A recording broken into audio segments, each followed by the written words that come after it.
రాష్ట్రంలో అమలు చేస్తున్న కళ్యాణ లక్ష్మి, షాదీ ముబారక్ వంటి ఉచిత పథకాల చట్టబద్దతపై దాఖలైన పిటిషన్పై తెలంగాణ హైకోర్టు తీవ్ర స్థాయిలో ఆగ్రహం వ్యక్తం చేసింది.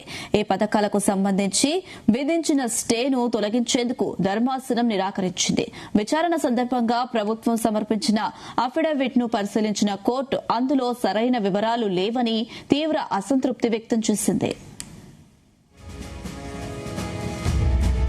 ఇలాంటి ఉచిత పథకాల వల్ల రాష్ట్రంలో ఆర్థిక ప్రమాద గంటికలు మోగుతాయని హైకోర్టు స్పష్టం చేసింది. ఉచిత పథకాలకు పరిమితి లేకుండా నిధులు మళ్లించడం వల్ల ఇతర అత్యవసర రంగాలపై తీవ్ర ప్రభావం పడుతుందని అభిప్రాయపడింది.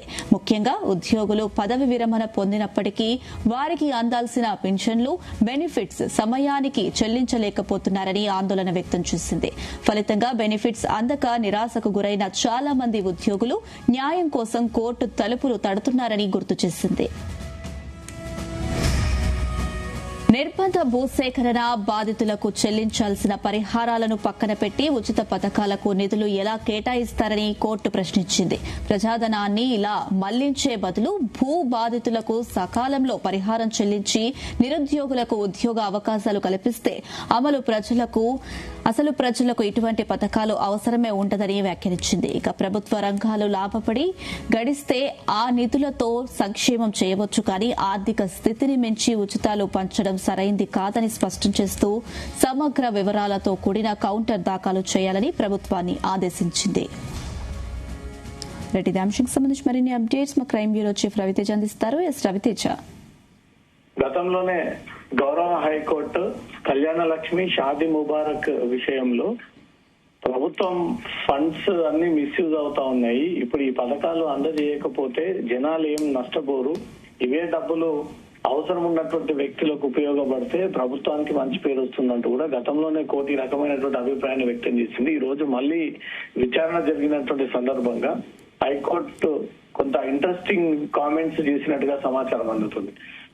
రాష్ట్రంలో అమలవుతున్న కళ్యాణ లక్ష్మి, షాదీ ముబారక్ వంటి ఉచిత పథకాలు చట్టబద్ధతపై దాఖలైనటువంటి పిటిషన్ పైన ఈ రోజు కోర్టు విచారణ జరుపుతూ ఆగ్రహం వ్యక్తం చేసింది. ఈ పథకాలకు సంబంధించి విధించిన స్టేని తొలగించేందుకు ధర్మాసనం నిరాకరించినట్టుగా తెలుస్తోంది. విచారణ సందర్భంగా ప్రభుత్వం సమర్పించినటువంటి అఫిడవిట్ ని పరిశీలించినటువంటి కోర్టు అందులో సరైనటువంటి వివరాలు లేవంటూ కూడా తీవ్ర అసంతృప్తి వ్యక్తం చేయడం జరిగింది. గత విచారణ సందర్భంగా ప్రభుత్వం దీనిపైన కౌంటర్ అఫిడవిట్ దాఖలు చేసి దాంట్లో ఎంతమందికి ఈ పథకం అందజేస్తా ఉన్నారు, గతంలో అందజేశారు, ఇప్పుడు అందజేయబోతా ఉన్నారు, వీటికి ఎంత డబ్బులు ఖర్చు అవుతా ఉన్నాయి, ఆ పూర్తి వివరాలన్నీ కూడా కౌంటర్ అఫిడవిట్ లో తమకు అందజేయాలంటూ కూడా కోర్టు అభిప్రాయాన్ని వ్యక్తం చేయడము, ఈ రోజు అఫిడవిట్ దాఖలు చేసిన తర్వాత దాంట్లో సరైనటువంటి వివరాలు లేవంటూ కూడా కోర్టు తీవ్ర అసంతృప్తి వ్యక్తం చేస్తూ అసహనం కోర్టు వ్యక్తం చేసినట్టుగా తెలుస్తుంది. ఇలాంటి ఉచిత పథకాల వల్ల రాష్ట్రంలో ఆర్థిక ప్రమాద గంటికలు మోగేటువంటి అవకాశం ఉందంటూ హైకోర్టు స్పష్టం చేయడం జరిగింది.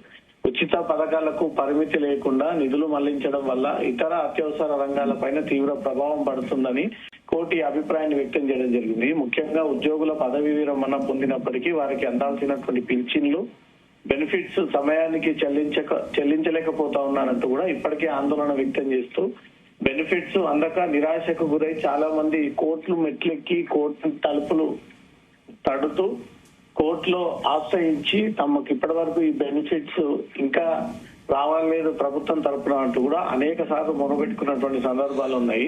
నిర్బంధ భూసేకరణ బాధితులకు చెల్లించాల్సినటువంటి పరిహారాలను పక్కన పెట్టి ఉచిత పథకాలు నిధులు ఎలా కేటాయిస్తా ఉన్నారంటూ కూడా ప్రభుత్వాన్ని కోర్టు క్వశ్చన్ చేసినట్టుగా తెలుస్తుంది. ప్రజాధనాన్ని ఇలా మళ్లించే బదులు భూ బాధితులకు సకాలంలో నష్టపరిహారం చెల్లించి నిరుద్యోగులకు ఉద్యోగ అవకాశాలు కల్పించి అసలు ప్రజలకు ఇటువంటి పథకాలు అవసరమే ఉండదంటూ కూడా కోర్టు క్లియర్ కట్ గా ఈ విషయాన్ని తెలియజేస్తుంది. ప్రభుత్వ రంగాలు లాభాలు గడిస్తే ఆ నిధులతో సంక్షేమం చేయవచ్చును, కానీ ఆర్థిక స్థితిని మించి ఉచితాలు పెంచడం సరైనది కాదు అంటూ మాత్రం కోర్టు స్పష్టం చేసింది. సమగ్ర వివరాలతో కూడినటువంటి కౌంటర్ ని దాఖలు చేయాలంటూ కూడా ప్రభుత్వాన్ని మరోసారి ఆదేశించడం జరిగింది. మొన్న జరిగినటువంటి హైకోర్టు విచారణ సందర్భంగా కూడా రేషన్ కార్డు విషయంలో ప్రతి పౌరుడు చేతిలో ఐఫోన్ తో పాటు పల్సర్ వాహనం పైన వచ్చి అవసరం లేనప్పటికీ ఈ రేషన్ సామాన్ అంతా కూడా తీసుకొని వెళ్తా ఉన్నారు. ఇదంతా కూడా పక్కదారి పడతా ఉంది. నిజమైనటువంటి రేషన్ సామాన్ను పూర్ పీపుల్ కి అందట్లేదు. ప్రతి ఒక్కరికి రేషన్ కార్డు ఇష్యూ చేయడం కారణంగా ఈ సరుకు అంతా కూడా ప్రభుత్వ బడ్జెట్ అంతా కూడా పక్కదాకా పడతా ఉన్నట్టు కూడా కోర్టు అభిప్రాయాన్ని వ్యక్తం చేయడం జరిగింది. ఇప్పుడు షాదీ ముబారక్ కళ్యాణ లక్ష్మి పేరుతో నూతనంగా పెళ్లైనటువంటి దంపతులకు ఇచ్చేటువంటి డబ్బుల విషయంలో స్టే ఎత్తివేయడానికి కోర్టు నిరాకరిస్తూ అసలు ఎందుకు ఈ పథకాలు అందించాలి, ప్రభుత్వం ఇప్పటికే అప్పులతో కూడుకుపోయి ఉంది. గత రాష్ట్రంలో బీఆర్ఎస్ పాలనలోనే కోట్లాది రూపాయలుగా అప్పులు ఇంకా కొనసాగుతూ ఉన్నాయి. ఇప్పుడు కాంగ్రెస్ ప్రభుత్వం వచ్చినా కూడా ఇంకాస్త అప్పుల భారం పెరుగుతుందే తప్ప అప్పుల నుంచి బయటపడేటువంటి పరిస్థితి రాష్ట్రంలో ఉంది. కాబట్టి ఈ ఉచిత పథకాల పేరుతో ఈ కోట్లాది రూపాయలు మళ్ళీ అప్పు తీసుకొచ్చి అది ప్రజలకు అందజేసి మళ్ళీ ప్రజల పైన భారం మోపేదానికంటే గానీ అవసరమైనటువంటి వ్యక్తులకు ఈ డబ్బులు అందజేస్తే వాళ్ళు సంతోషంగా ఇన్నేళ్ల పాటు సర్వీస్ చేసినటువంటి వారి కుటుంబాలు ఎంత ఆనందంతో ప్రభుత్వాన్ని అంటూ కూడా కోర్టు అభిప్రాయాన్ని వ్యక్తం చేస్తూ ఈ నిర్ణయం తీసుకోవడం జరిగింది. అనుష రవితేజ, తదుపరి విచారణ అయితే సోమవారానికి వాయిదా వేసింది కోర్టు. మరి ఈ విచారణలో భాగంగా కోర్టు ఎలాంటి విషయాలను చెప్పే అవకాశం ఉంది? తుది తీర్పు ఎప్పుడు ఇచ్చే అవకాశం ఉంది? ప్రభుత్వం అందించేటువంటి అఫిడవిట్ ని బట్టి ఈ రోజు అందజేసినటువంటి కౌంటర్ అఫిడవిట్ లో సరైనటువంటి వివరాలు అందజేయడంతో కోర్టు అసంతృప్తి వ్యక్తం చేసింది. మరోసారి పూర్తి వివరాలు అందజేయాలంటూ కూడా కోర్టు ప్రభుత్వాన్ని ఆదేశించింది. కాబట్టి రెండోసారి వీళ్ళు వివరాలు అందజేసినప్పుడు సేమ్ ఇవే లెక్కలతో కోర్టు ముందు సమర్పిస్తే మాత్రం కోర్టు ఈసారి తీవ్రమైనటువంటి ఆగ్రహాన్ని వ్యక్తం చేసేటువంటి అవకాశం ఉంది. అసలు కళ్యాణ లక్ష్మి, షాదీ ముబారక్ లాంటి స్కీమ్ ఎందుకు ఇంప్లిమెంట్ చేశారు, అది ఎవరికి ఉపయోగపడుతుంది? డబ్బులు లేక కనీసం పూటకి తిండి లేనటువంటి నిరుపేదలు ఇంకా తెలంగాణలో మగ్గుతా ఉన్నారు.